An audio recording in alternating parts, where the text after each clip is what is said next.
گوش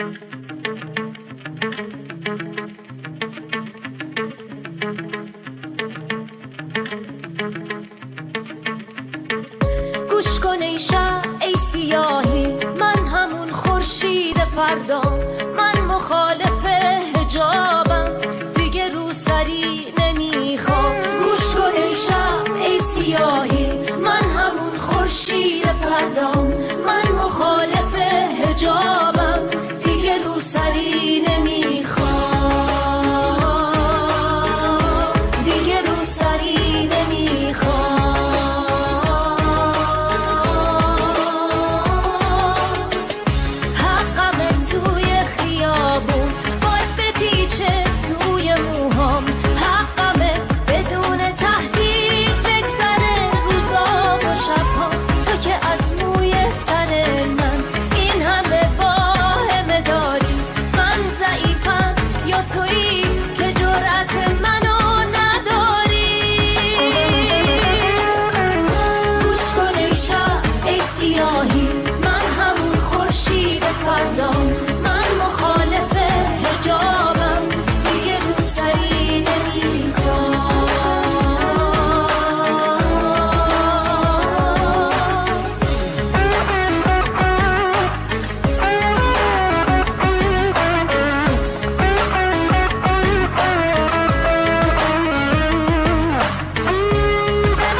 بهشتی که مسیرش زوره و ترسه و اجبار، یه توهم پلیده از یه اندیشه بیمار.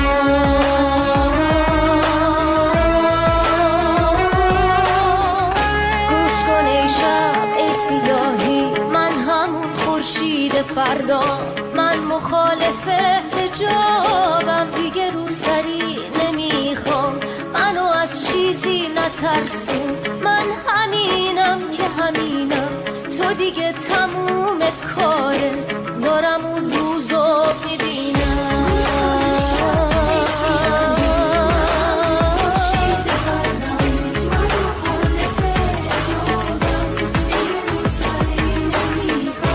منو از چیزی نترسون، من همینم که همینم، تو دیگه تموم کارت، دارم اون روزو میبینم،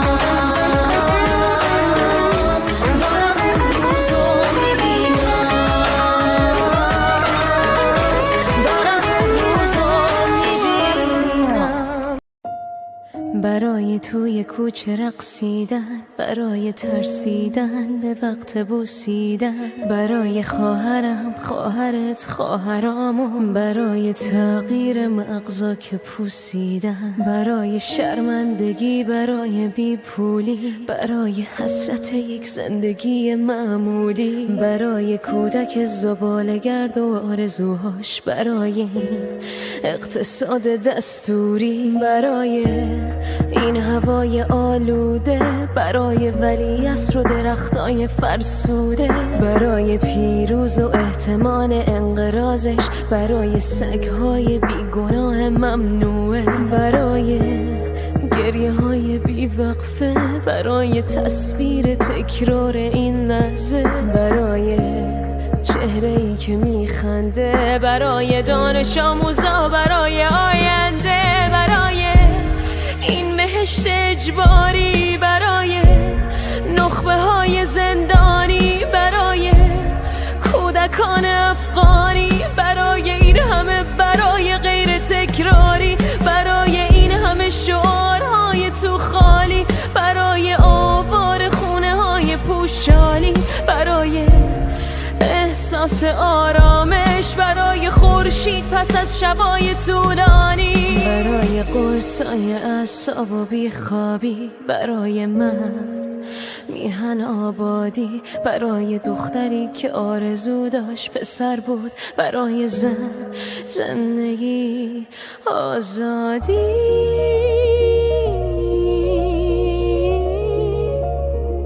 برای آزادی،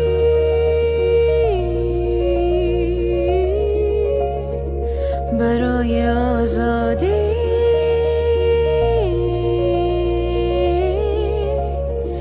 برای آزادی.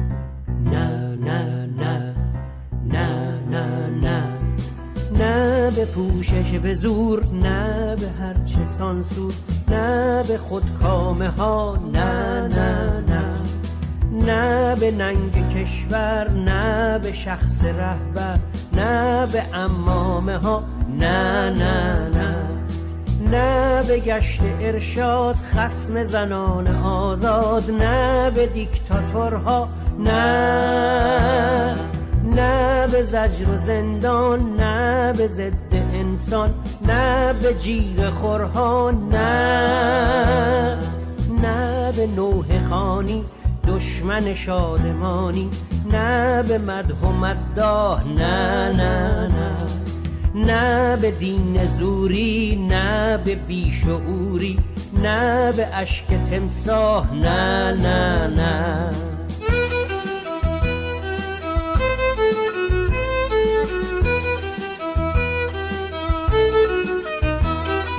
نه به کشت و کشتار، کار بسیج و پاسدار، نه به حکم اعدام، نه نه نه نه به آقازاده که حاصل فساده، نه به کل نظام، نه نه نه نه به پوشش به زور، نه به هرچه سانسور، نه به خودکامه ها، نه نه نه نه به ننگ کشور، نه به شخص رهبر، نه به عمامه ها، نه نه نه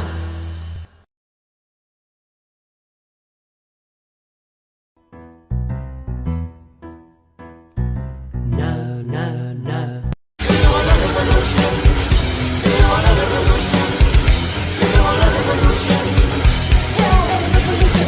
سلام درمانده، سلام میکنه این نسل 80 به عکس تو میکنه زیر پاهاش له، بهت تو میکنیم چای فاضلاپه، ابرو کمی برات کفن و بپوش، مگه بهش نمیخواستی مشتم هدیه بدی، شعارا رو از خیابون داری میشنوی مخصوص، شاشیدی تو خود ده میگی ربات عملو، تقمر در رو بکن نمون داره بیت رهبری، میخوان بفرستیمت پیش قاطفه دللی، این که از آزادی کتگوری کنها و میخواد توی بسیجی زن ندیده عشق انتری، نه ناموساس رهایی میشهید بلبری، از شمال و جنوب و شرق و غرب کشوری همه متحد شدیم ستم و نره بزنیم، خونه هم بازی مجاری کردی سه شده برات، داری خرق میشی دست و پا به دوسته دشتار.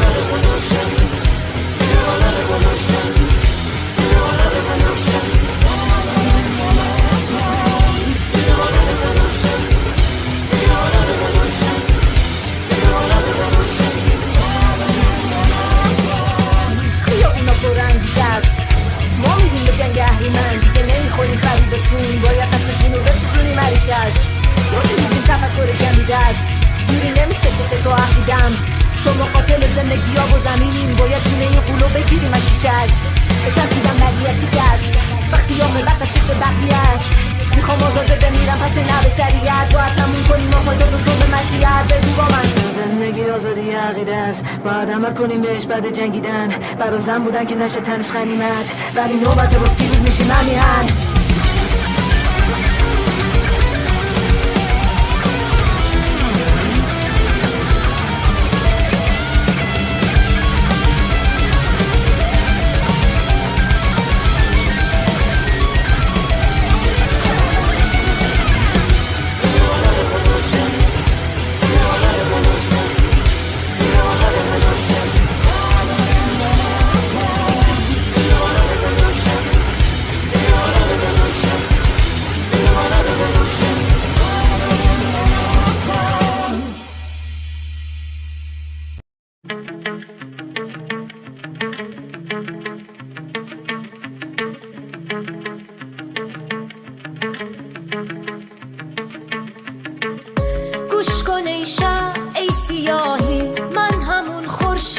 فردام.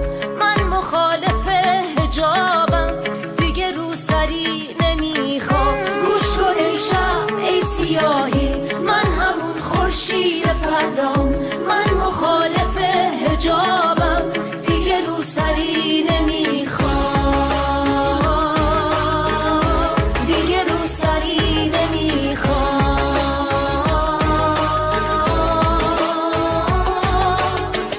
حقمه توی خیابون باید بپیچه توی موهام. حقمه بدون تهدید بگذره روزا و شبها. تو که از موی سر من این همه واهمه داری. من ضعیفم یا تویی که جرأت منو نداری. گوش کن ای شب ای سیاهی، من همون خورشید فردام. من مخالف حجابم، دیگه روسری نمیخوام.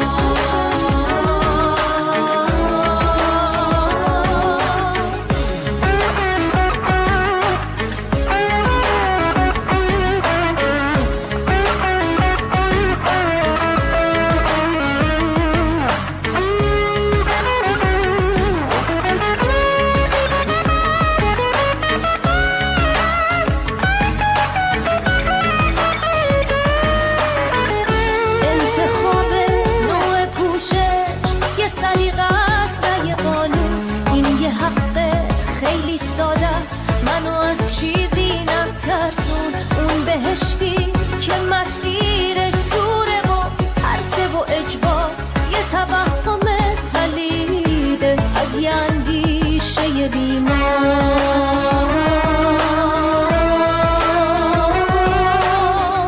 گوش کن ای شب ای سیاهی، من همون خورشید فردا. من مخالف حجابم، دیگه روسری نمیخوام. منو از چیزی نترسون، من همینم که همینم. تو دیگه تموم کارت، دارم اون روزو میبینم.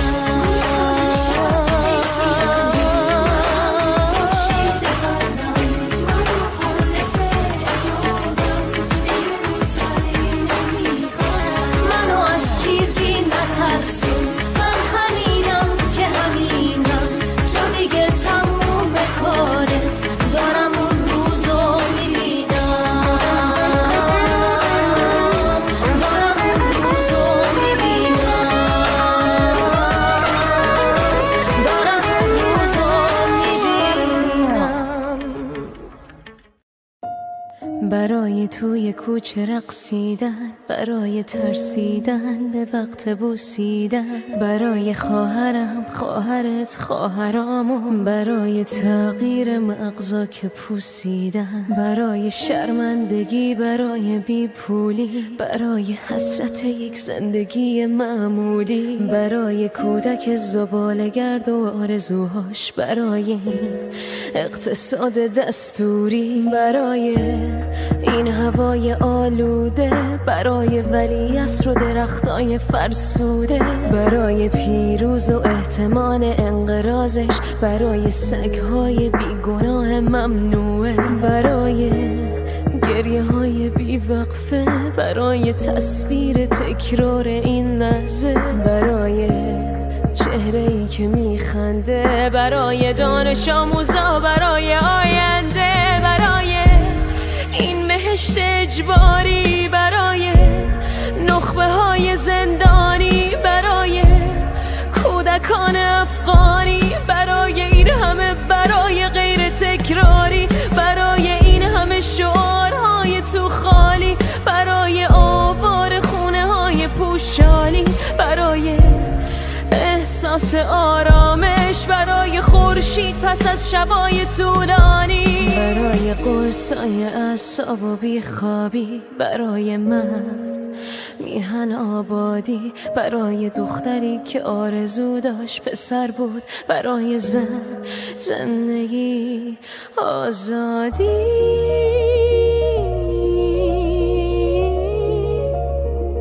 برای آزادی.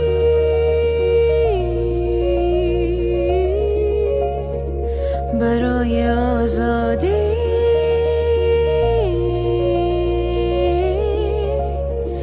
برای آزادی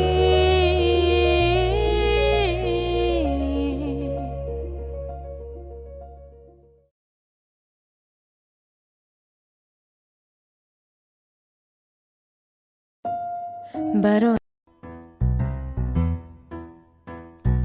نه نه نه نه نه نه نه به پوشش به زور، نه به هرچه سانسور، نه به خودکامه ها، نه نه نه نه به ننگ کشور، نه به شخص رهبر، نه به عمامه ها، نه نه نه نه به گشت ارشاد خصم زنان آزاد، نه به دیکتاتورها، نه نه به زجر و زندان، نه به ضد انسان، نه به جیغ خورها، نه نه به نوح خانی دشمن شادمانی، نه به مدح و مداح، نه نه نه نه به دین زوری، نه به بیشعوری، نه به اشک تمساح، نه نه نه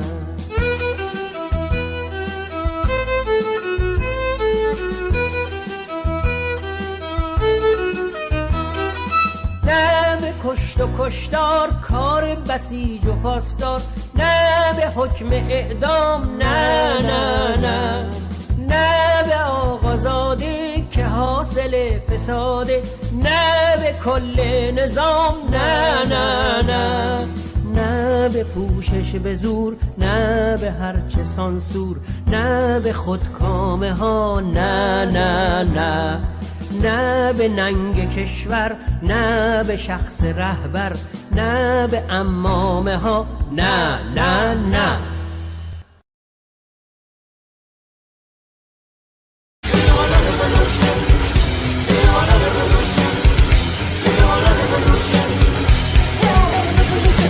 سلام درمانده، سلام میکنه این نسل 80 به عکس تو میکنه زیر پاهاش له، بهتر تو میکنیم چای فاضلاپه، ابرو کندی برا کفن و بپوش، مگه بهش نمیخواستی مشتم هدیه بتو، شعارا رو از خیابون داری میشنوی مفروش، شاشیدی تو خودت ده میگی رو. عرض سلام حضور شما بینندگان گرامی، در پخش زنده تلویزیون حزب کمونیست ایران در خدمت شما هستیم. همونطور که میدونید سران رژیم که از خشم و نفرت مردم خبر داشتند تصور میکردند چون جنبش‌های قبلی با سرکوب شدید و دست زدن به جنایت علیه مردم نسبتاً فروکش کرده بودند، این بار نیز با همین روش‌ها برای دوره دیگر معترضین را به خانه‌های خودشون خواهند فرستاد. اما این بار خشم مردم و دامنه اعتراضات اونها گسترده است که حاکمان اسلامی و دستگاه سرکوب رو شدیداً هراسناک کرده است. از خامنه‌ای تا نمایندگان او در مجلس اسلامی، از فرماندهان جنایتکار تا امامان جمعه به خود و دیگران اطمینان خاطر میدن که اگه خدا بخواد نظام موندنی و غیر قابل سرنگونی، اما واقعیت فراتر از رجزخوانی و بلوفزنی رایج اونهاست. با گسترش مبارزات و اعتراضات در مراکز کارگری، درگیر شدن بیشتر مدارس و به میدان اومدن آذربایجان در واکنش به جنایات در اردبیل، دور جدیدی از مبارزات علیه حکومت اسلامی آغاز شده. ترس و وحشت حاکمان اسلامی بیشتر خواهد شد و مردم افقهای جدید رو در دومین ماه اعتراضات خود شاهد خواهند بود. برای گفتگوی بیشتر در این مورد با رفیق فریدون ناظری در خدمت شما خواهیم بود. مهمان دیگه هم داریم که در ادامه ایشون هم معرفی خواهم کرد. رفیق فریدون خیلی خوش اومدید. خیلی متشکرم.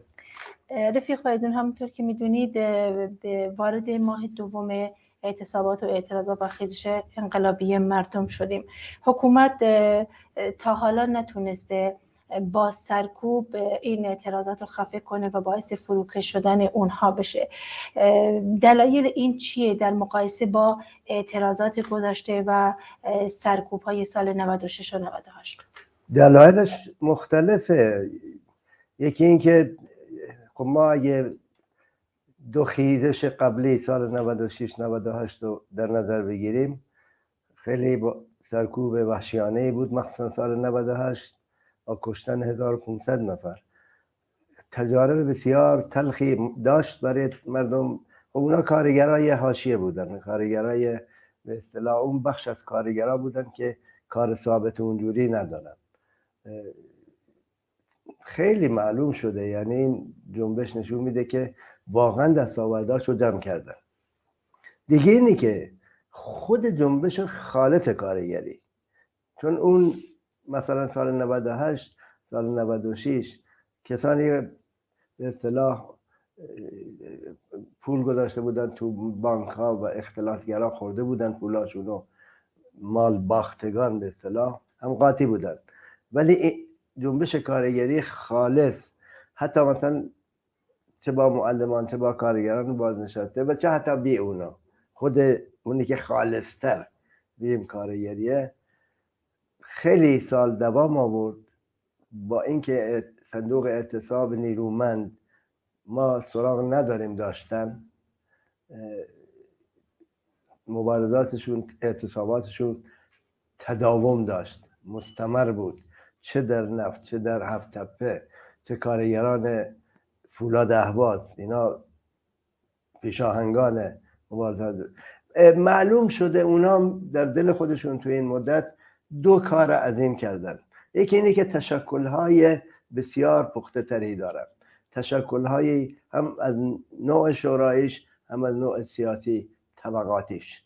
دیگه اینه که رهبران بسیار پخته‌ای توشون شکل گرفته، رهبرانی که خب شما یادتون باشه اعتصابات یا حضور بازنشستگان در خیابان‌ها نشون میداد که اینا از مبارزین قدیمی هستن، خیلی مطلعن، خیلی مجربن و این مبارزه معمولا سبب میشه که جوونا یا جوانترها گوش بدن به این پیشکسوت‌ها و منتقل شده. بنابراین انتقال مبارزات دوره انقلاب و اون 10 سال دهه 60 که قانون کار رو نتونستن تحمیل کنن به کارگرا، اینا منتقل شده. بنابراین تو این دوره پس ما اگه بگیم گذشته از فقر، گذشته از تشدید فقر، گذشته از تشدید به اصطلاح سرکوب، گذشته از حقه بازی هایی که در زندان ها کردن،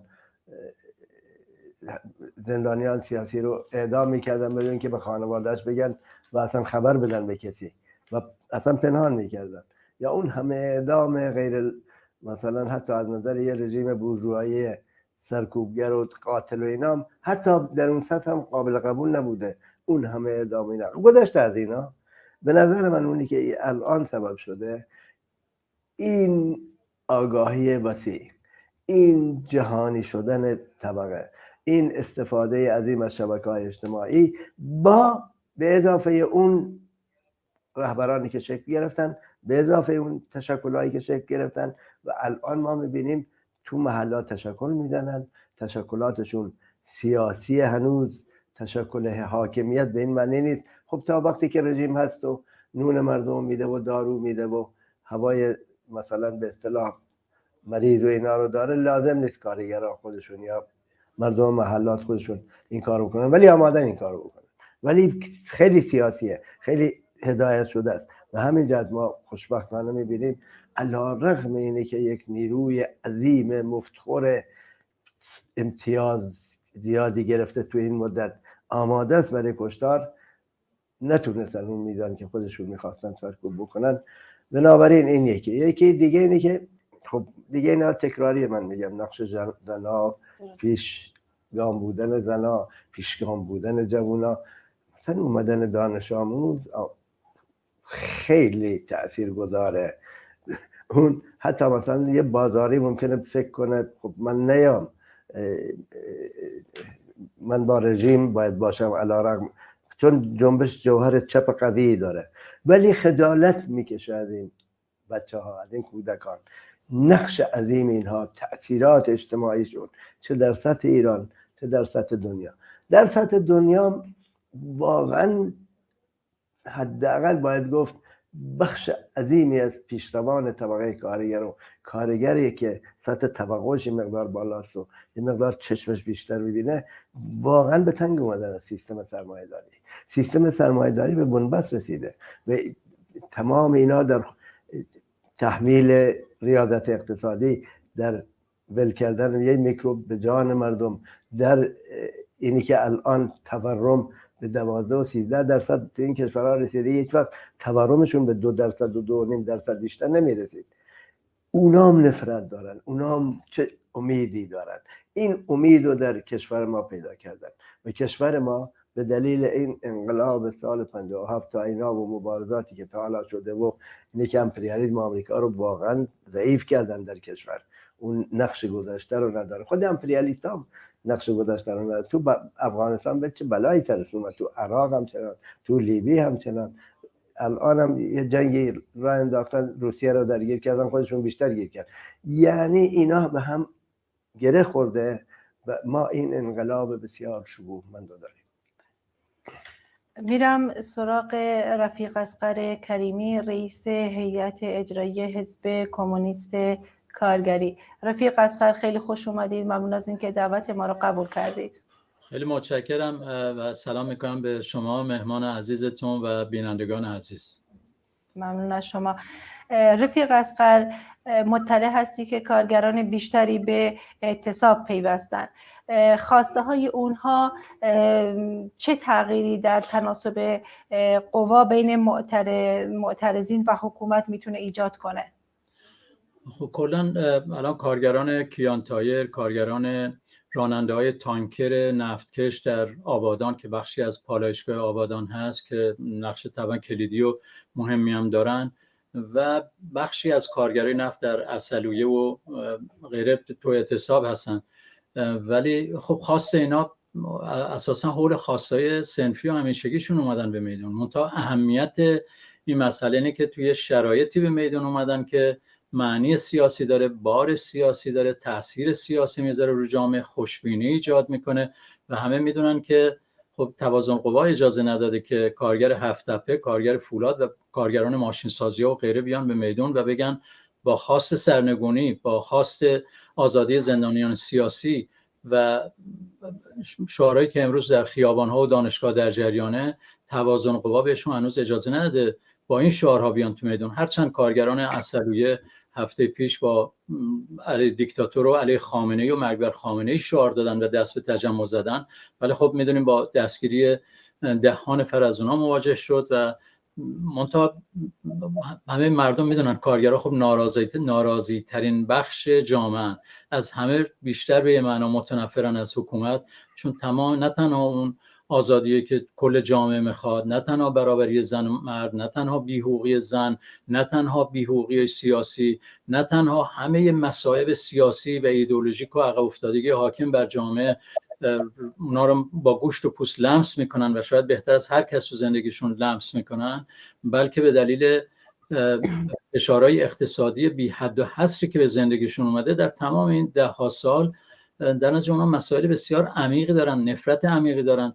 توازن قوا اجازه نده فعلا با شعارهای سیاسی بیان به میدون، ولی میرسه نفس این که کارگرها بیان به میدون و امیدوارم این اعتصابات در نفت و ماشین سازی ها و فولاد و هفت تپه و مراکز صنعتی و نقاط مختلف کشور گسترش پیدا کنه. امیدوارم معلمان اون توده وسیعی که سابقه اعتصابات و اعتراضات و تجمعات پرشکوهی داشتن بیان به میدون.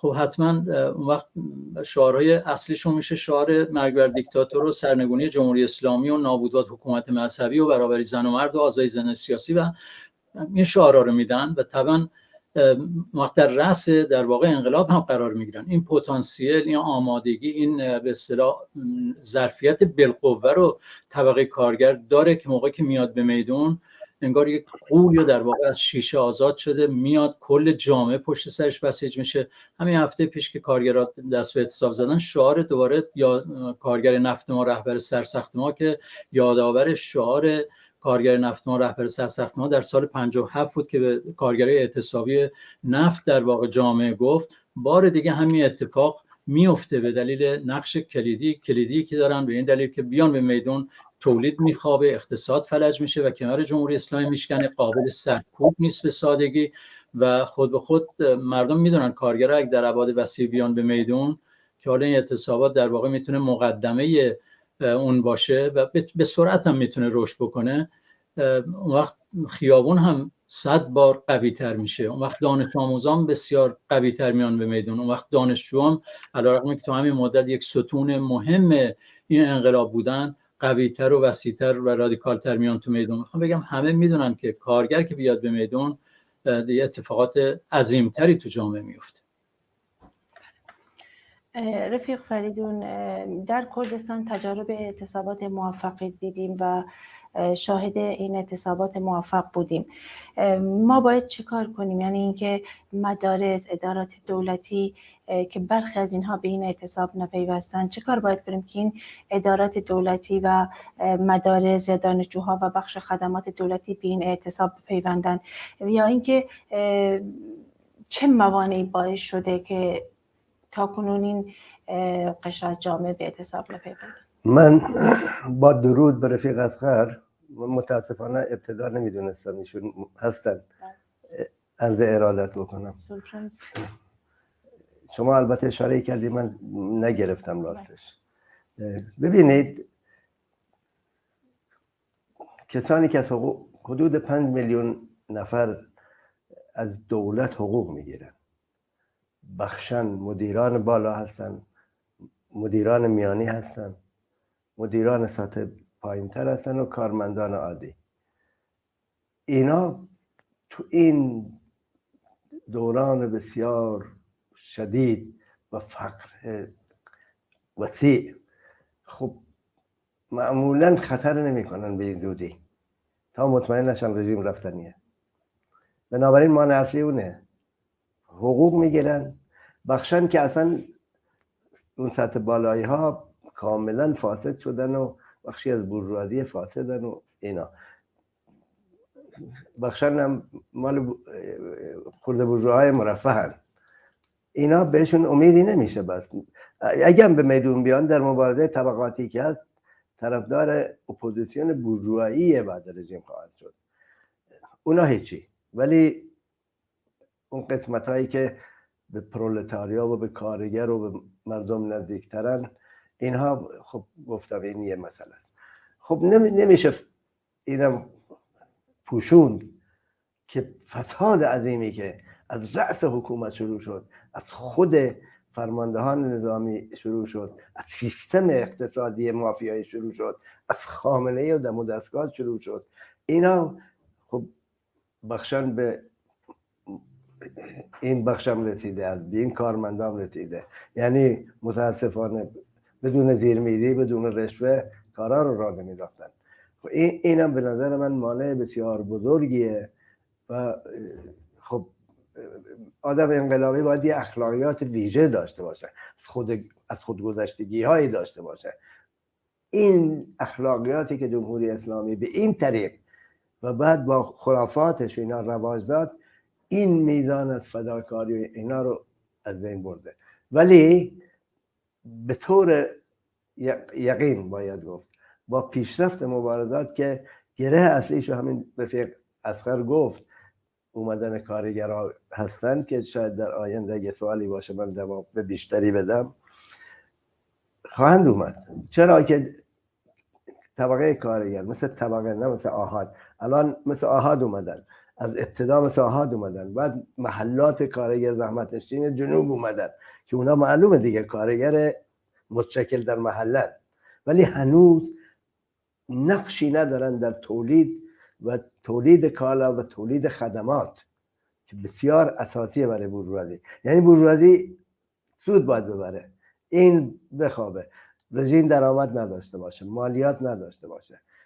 نفت البته بهش میدون دادن میفروشه، ولی مشکل رژیم اصلا پول نیست، سیستمش داغونه. وقتی که طبقه کارگر بیاد به میدون، من فکر میکنم باید اعتصابات اقتصادی وسیع داشته باشیم و اعتصابات کارگری سیاسی وسیع داشته باشیم. این پولا رو مجبور کنه رژیم برای نجات خودش مگه ناچار بشه. البته چون یک بعد حکومت پهلوی که اونایی که صاحب سرمایه بودن شده بودن، فئودال قدیم بودن، بورژوا شده بودن، پول جمع کرده بودن، اینا رفتن. یک اقشاری از بازار، یک اقشاری از میان طبقه متوسط، یک اقشاری از من لات و لوتا حتی اومدن بورژوا شدن، بنابراین با حرص تمام هی پول بردن جمع کردن. چیزی این همه سال کارگرها برای دستمزد عقب افتاده چیز میکردن نمیدادن. نه فقط افزایش دستمزد اینا که گاهی مجبور کردن کارگران نفت مثلا یا هفت مثلا خصوصی سازی رو به هم زد و اینا، جز در اون موارد نم پس نمیدادن. اینها رو میشه اینجاشون رو گرفت و این پولا رو ازشون گرفت. این اگه یه بیس بشه برای طبقه کارگر، فقر بهش تحمیل شده. من فقر زده وقتی میگم خیلی وسیع سریعتر. تا حالا خب ما سال 50 مثلا من سال 57 به چشم دیدم اصلا سرعت مبارزات اینجور نبود. در مدت بسیار کمی ما از مهسای عزیز به گشت ارشاد و انحلالش، بعد به لچک و حجاب اسلامی، بعد به مرگ بر جمهوری، مرگ بر خامنه‌ای، مرگ بر دیکتاتور فلان رسیدیم. خیلی سریعه دیگه. اینی که اقشاری به میدون اومدن گذشته از کارگرها که با اعتصاب خودشون خیلی سریع بعد 3 هفته پیوستن. کارگر نفت بعد 3 هفته پیوستن. کارگر چیز که امیدواریم ما فرصت بکنیم راجع به اعتصاب امروز کارگران هفته چیزی بگیم، خیلی سریع اومدن. اینها سبب خواهد شد که اون اقشاری که مورد نظر شما یعنی کارمندان بیان. کارمندان همیشه جزو محافظه کارترینان ولی خواهند اومد. در دوره انقلاب هم همینجور بود. وقتی مطمئن شدن شاه رفته فوراً شورا زدن، فلان کردن. رفیق خیلی من یک سوال برام پیش اومد. وقتی یک مثلا برای نمونه پتروشیمیان پالایشگاه ها میخوان دست به اعتصاب بزنن، خب این کارگر کار میکنه و در قبال کار هر چند ناچیز باشه دستمزد میگیره. در دوران اعتصاب این دستمزد قطع میشه. حالا ما چه کار باید، یعنی چه راهکارهایی وجود داره که این کارگر بتونه دست به اعتصاب بزنه و تولید رو متوقف کنه؟ من البته کوتاه صحبت میکنم که رفیق اصغر تو این عرصه مطالعه و نوشته و اینا زیاد داره. من همینقدر میگم طبقه کارگر خیلی از دوره‌ای که سرمایه متولد شده طبقه کارگر صندوق کمکشو داشته. حتی هنوز ممکنه اعتصاب نباشه مثلا، ولی صندوق کمکشو. اصلا کارگر مردم زحمتکش بدون کمک به هم دیگه نمیتونن زندگی کنن. بنابراین صندوق اعتصاب. این همه آدم شرافتمند با علاقه که به انقلاب تو نگاه میکنن از ایرانی و غیر ایرانی. خب اینا ما خودمون خارج بودیم میدونیم امکان کمک مالی دارن، درسته کم باشه ولی جمعیتشون زیاده. باید این کار رو کرد به نظر من. دیگه اینی که خود رژیم ناچار کرد که پولای ما پیش اوناست، پولای ما تو بانک هست و ناچارش میمون تا این زمان میبره. گفتم من صحبت کوتاهی میکنم، این رفیق اصغر شاید بهتر بتون جواب بده. رفیق اصغر نظر شما در این مورد چیه؟ اگه اجازه بدین من قبلش یه اشاره بکنم به نفس این انقلاب، چون شاید یه جور دیگه نگاه میکنم به مسئله. یه نکته قبلش بگم به صحبت رفیق فریدون مربوط میشه. به نظر من خرده بورژوا باشه، بازاری باشه، میلیاردر باشه، من دوست دارم همه اینا به دست به اعتراض بزنن، بیان تو خیابون تظاهرات بکنن. ما الان احتیاج هست، انقلاب احتیاج نیروی هر چی بیشتری بیان به میدون علیه جمهوری اسلامی شعار بدن، علیه خامنه‌ای و دیکتاتور و کل حکومت شعار بدن. هر چی اینا بیان به میدون، زمینه واسه اینکه طبقه کارگر با تمام قدرت بیاد به میدون بسیار بسیار تسهیل میشه و موقعی طبقه کارگر بیاد طبعا خیلی رادیکالیسم بیشتری و چپگرایی بیشتری و با خودش و آرمانای اصیل خودش و رادیکال خودش رو با خودش میاره.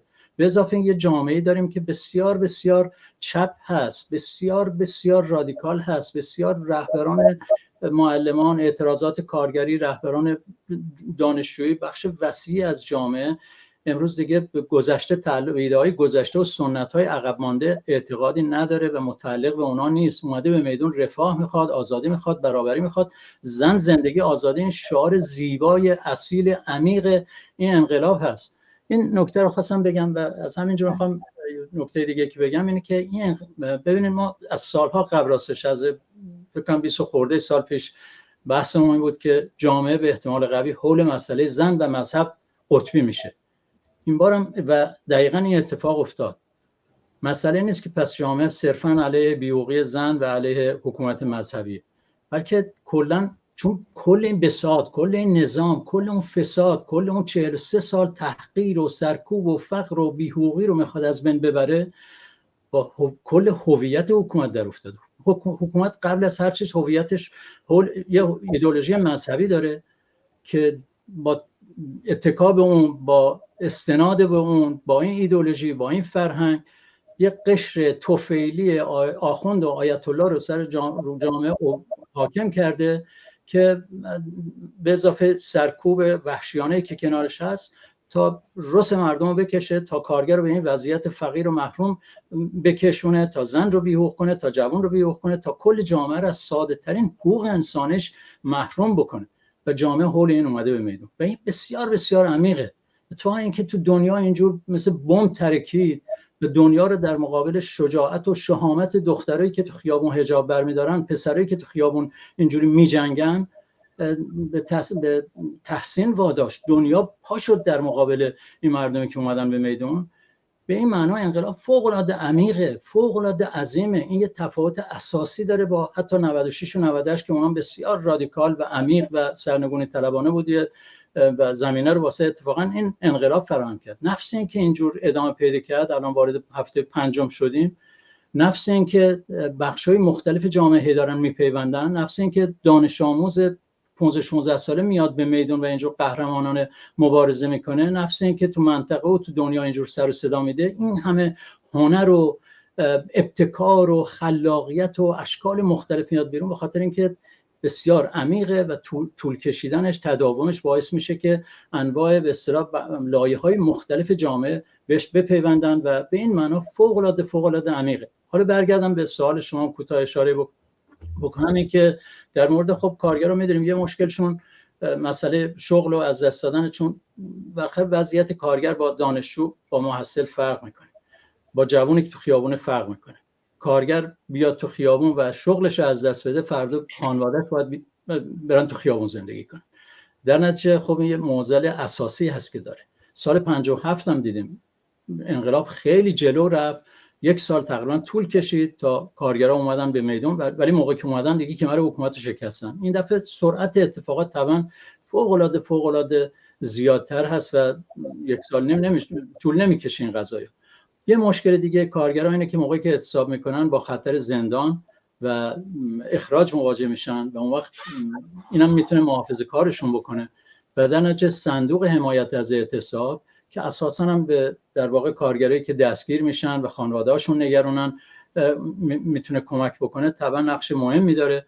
هم آدمای شریف و در این حال دستشون به دهنشون میرسه تو ایران وجود داره، هم تو خارج کشور که اینجور در ابعاد صدها هزار مردم اومدن به میدون و با شور و علاقه دارن مدام دست به تظاهرات اعتصاب میزنن و حاضر به خیلی از اقدامات هستن و کمک ها هستن.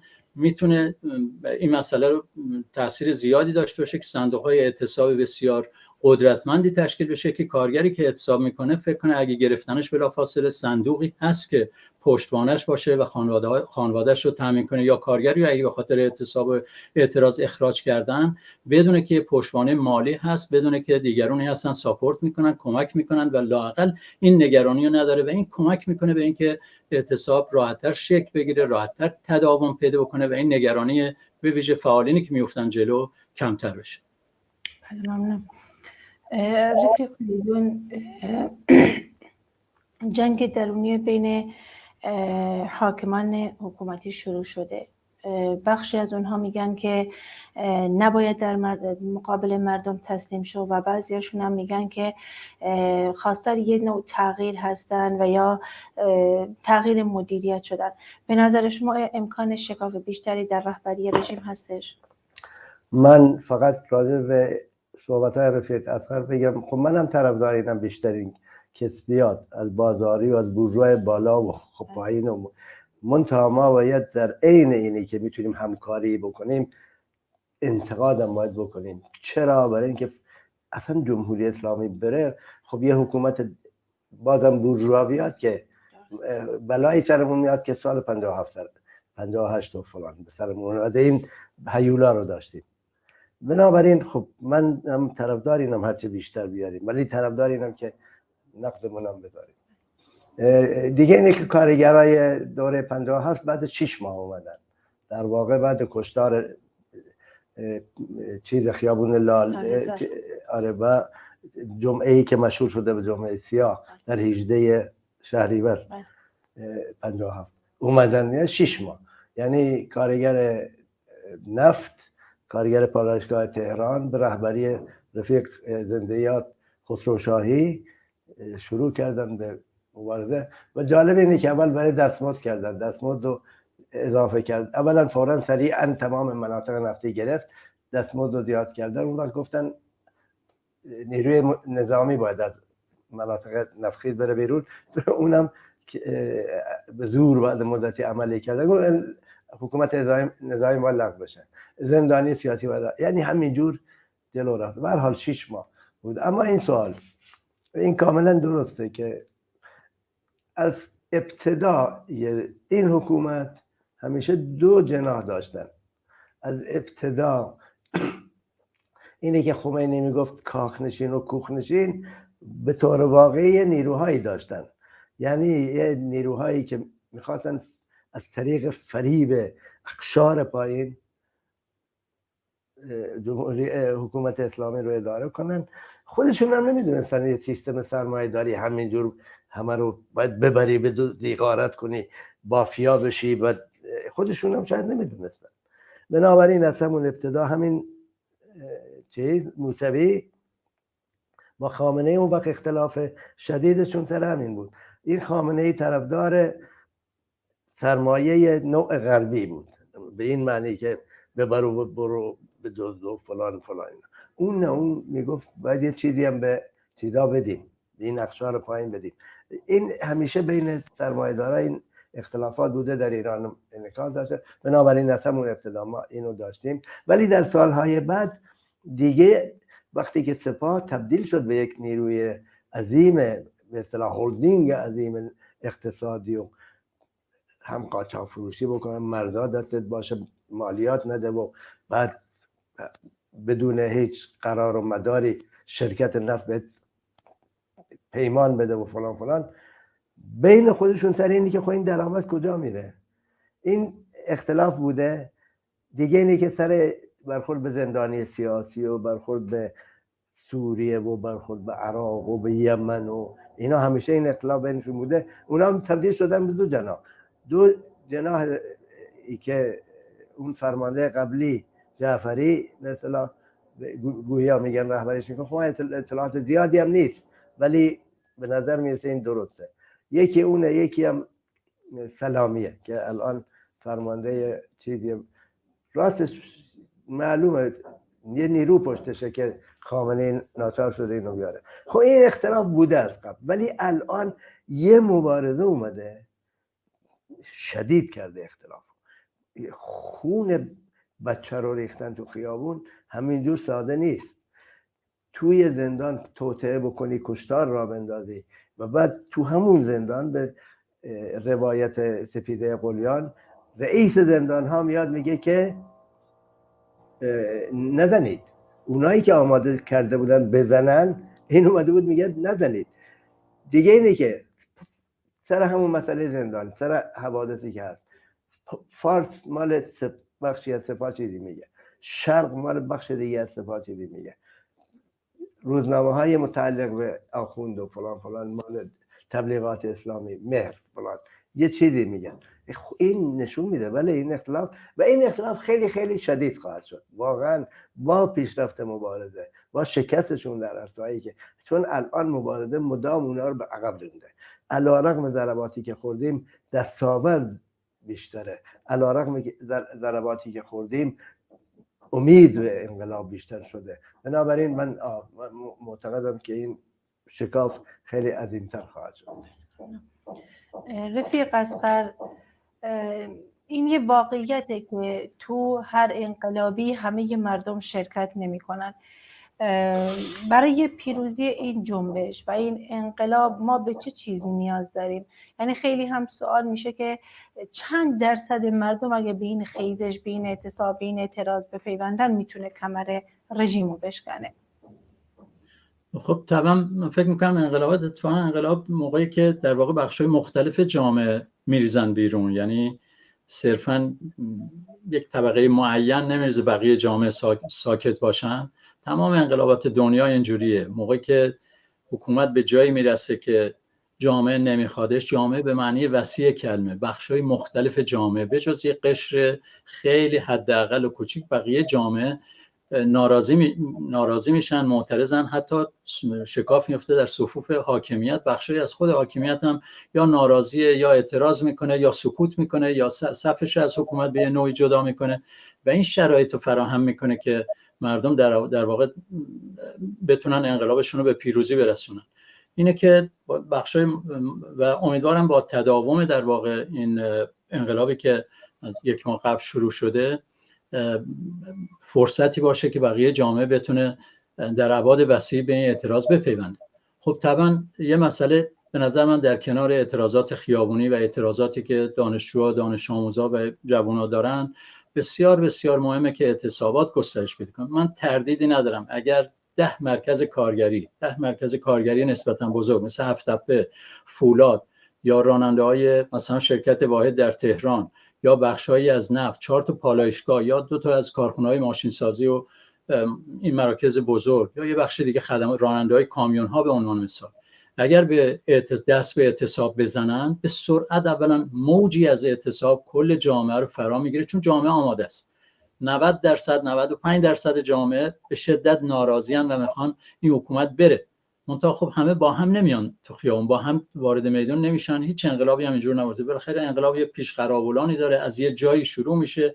هر بارم ممکنه یه بخش معینی 98 مثلا یه بخش دیگه جامعه شروع کرد و یه بخش دیگه پیوستن، ولی خب کوتاه بود، سریع سرکوب شد و بالاخره نتونست نضج پیدا بکنه، عمق پیدا بکنه، وسعت پیدا بکنه، اشکال مختلفی رو از خودش بیرون بده. ولی این بار داره این فرصت فراهم میشه و من فکر میکنم اگر میگم در 15 مرکز کارگری یا خدماتی یا معلم‌ها و فلان به اعتصاب بپیوندن، به نظر من میتونن حکومت رو سرنگون کنن. میدونم حکومت نیروی سرکوب زیادی داره، ظرفیت هر گونه جنایتی رو در طول این 43 سال نشون داده و تو همین چند روز نشون داده که از کودک و ابایی نداره بکشه، زندانی و ابایی نداره دست به جنایتی علیهش بزنه، هر جنایتی ممکنه بکنه، ولی فلج میشه. اولین تاثیرش تو صفوف خود حکومته. بخشی از نیروی سرکوبش حاضر نیستن در کنار ما سرکوب قرار بگیرن، میترسن، یا بخش پایینش اونم ناراضی هست، در واقع فرصتی میشه فرار بکنه، در مقابل فرماندهاش وایسه، به مردم بپیونده، خونه نشین بشه، بالاخره کنار حکومت قرار نگیره. خود صفوف هیئت حاکمه به شدت متشتت است، یک دست نیست که این نقطه قوتیه. دنیا در حمایت میکنه از افکار عمومی، دنیا حمایت میکنه از مردم و مجموع این فاکتورها فراهمه. مسئله اینه که یکی از نیروهایی که به نظر من انتظار میره و امیدوارم اینجوری بشه، این اعتصاباتی که الان کمه ولی به هر حال شروع شده و به نظر میاد میرسه که داره میره که گسترش پیدا بکنه. خب این انقلاب رو به سرعت، آتش انقلاب رو تندتر میکنه. یا معلمان اگه بیان به میدون، زمینه است واسه بخشای دیگه جامعه. فعلا دانشجوها در سطح سراسری دست به اعتصاب و تظاهرات زدن، ابعاد اعتراض دانشجو آموزا زیاد هست و بسیار مبارزه رو، انقلاب رو اجتماعی تر و عمیق تر و قابل پشتیبانی تر کرده. و در مسئله در گروه اینه که تا چه حد به نظر من امروز کارگرها میان به میدون.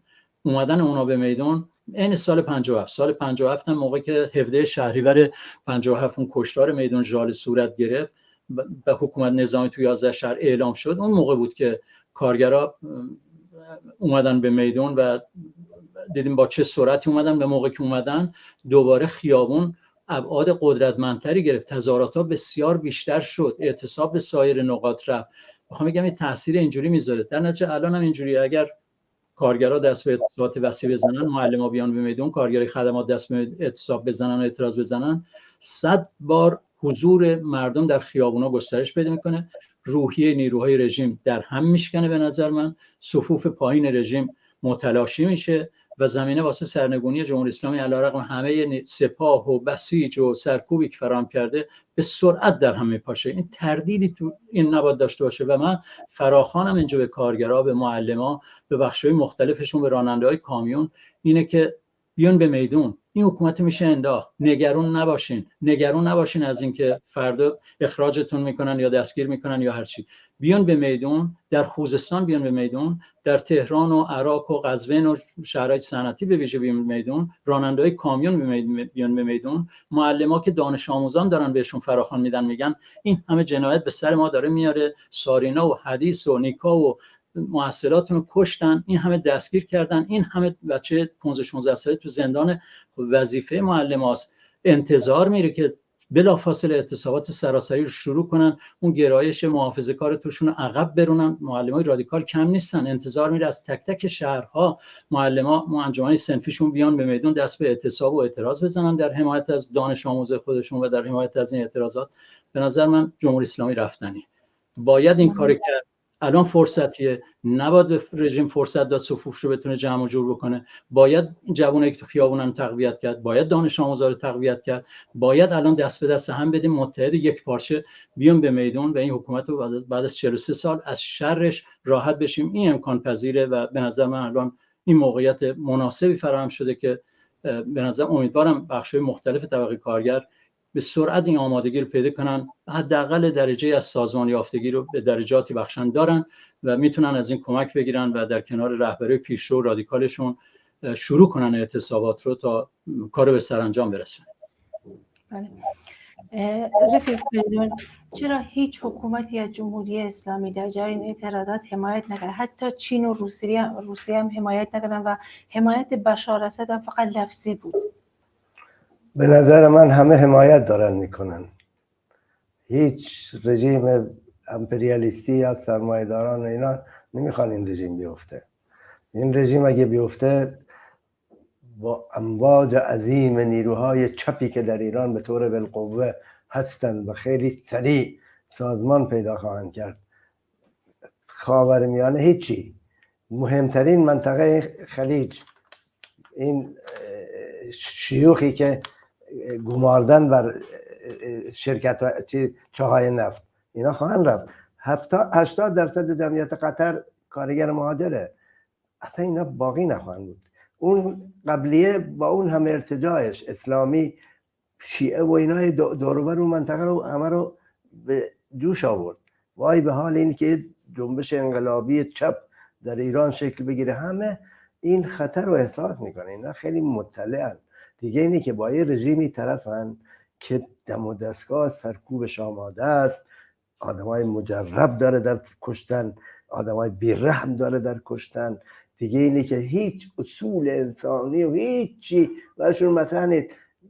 افراد خودشون رو در سال 88 گرفته بودن که بخشی از حکومت بودن دیگه، اصلاح طلبان حکومتی، میگن یه رکیکترین فحشای ناموسی رو بهشون میدادن از اون اول، هیچی سرشون نمید. اینا رو دارن، اینا از بین رفتن اینا براشون خیلی گرون تموم میشه. بنابراین من راستش اینه که بایدن میاد میگه این همه خشونت فلان و میدونی چیه؟ مثلا بایدن فکر میکنه بدون خشونت شاید به طریقی با دادن پولی چیزی این مردم رو ساکت کرد. این امکان ناپذیره. مردم ایران انقلابی هستن، انقلاب کرده هستن، تجاربی دارن، اسلام سیاسی رو میدونن، داعش رو دیدن، خمینی رو دیدن. این خامنه‌ای هر جا جنبشی بوده خامنه‌ای گفته مثلا علف هر قیچیشو میکنی. اینا رو تجربه دارن. بنابراین من هم چین طرفدارشه. چین کلی سرمایه گذاری کرده اینجا. آمریکا کلی امید داره، اینه که آمریکا، فرانسه، انگلیس، این اصلاح طلبات برجام اینا این بود دیگه، بلکه بریزن سرمایه بیارن برای کشوری که نیروی کارش ارزون ترینه. نیروی کارش مثلا به اندازه کارگر آمریکا، کارگر ایرانی ماهر نیست، ولی تو خاورمیانه ماهرترینه. ولی ارزون ترین هم است. به همه اینا امید بستن ولی خطر در اینجاست. اینا خیلی مجربن در بدیل سازی، خیلی مجربن در کودتا کردن.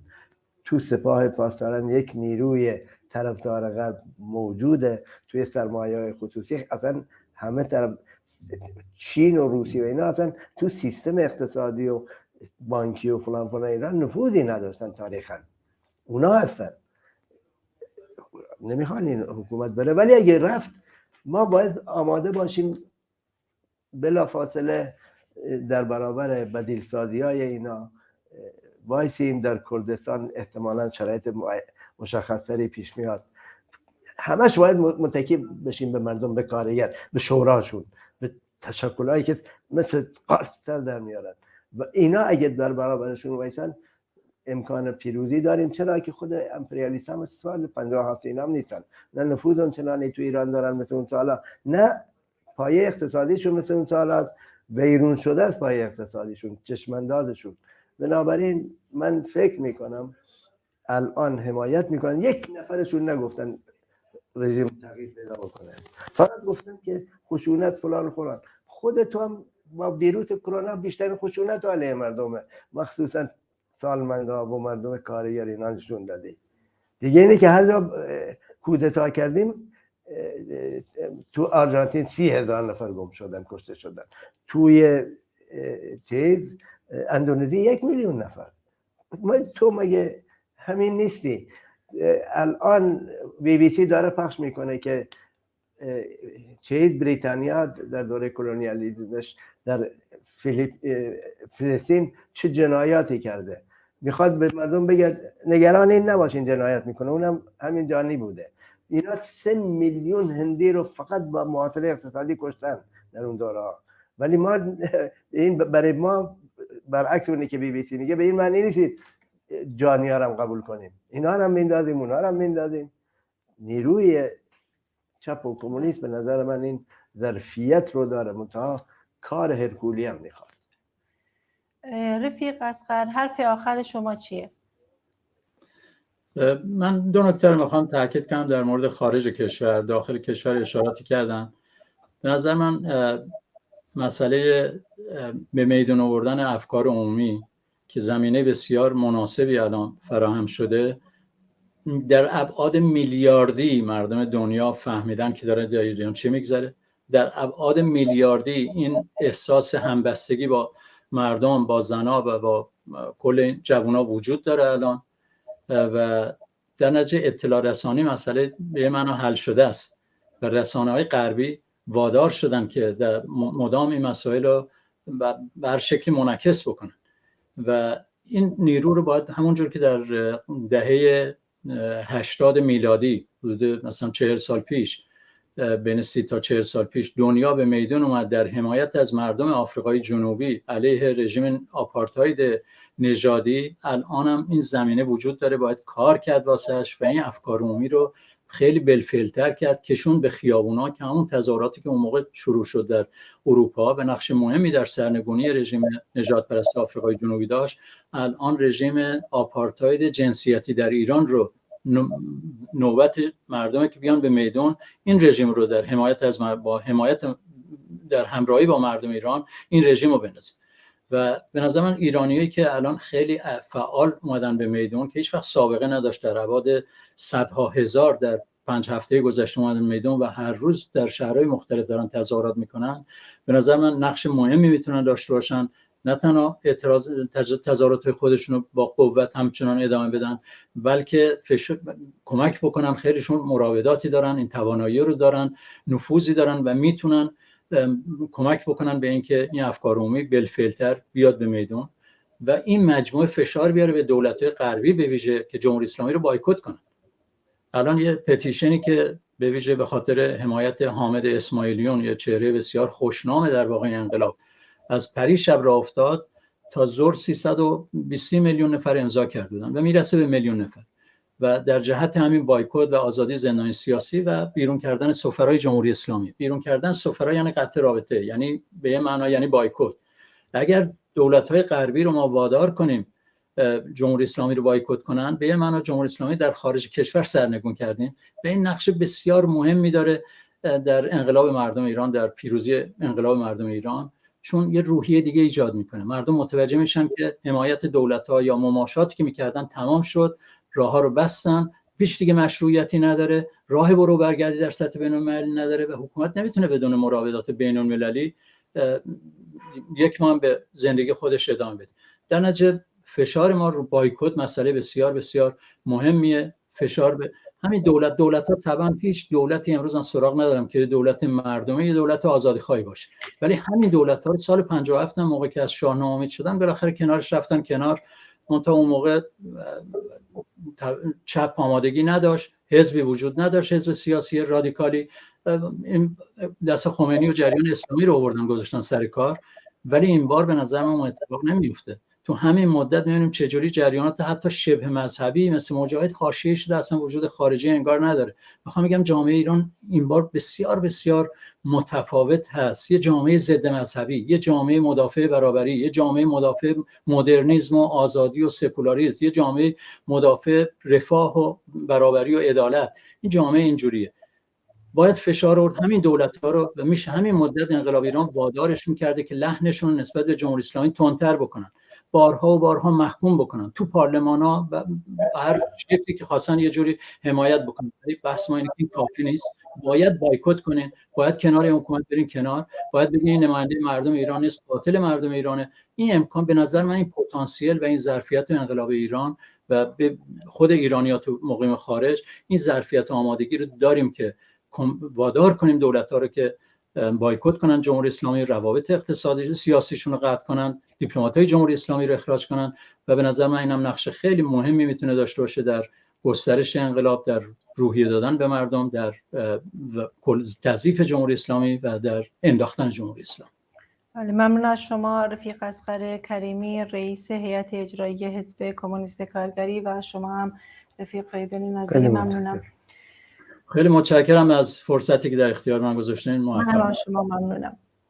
بله عزیزان، هیچ درجه از جنایت و سرکوب رژیم خشم مردم رو فرو نخواهد کشاند. نه آتش زدن، نه زندان اوین، نه جنایت در سیستان و بلوچستان، نه ترور و موشکباران در کردستان، نه بربریت و خشونت علیه دانش آموزان و دانشجویان حکومت اسلامی رو از خشم مردم در امان نخواهد گذاشت. مردم میدونن که به آغاز پایان جمهوری اسلامی نزدیک شده و پیروزی نهایی رو در دسترس میدونن. و آنچه همکنون فرا نرسد به وقت خود خواهد رسید.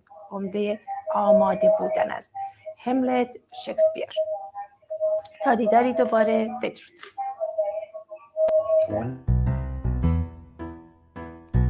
نه نه نه نه نه نه نه به پوشش به زور، نه به هرچه سانسور، نه به خودکامه ها، نه نه نه نه به ننگ کشور، نه به شخص رهبر، نه به عمامه ها، نه نه نه نه به گشت ارشاد خصم زنان آزاد، نه به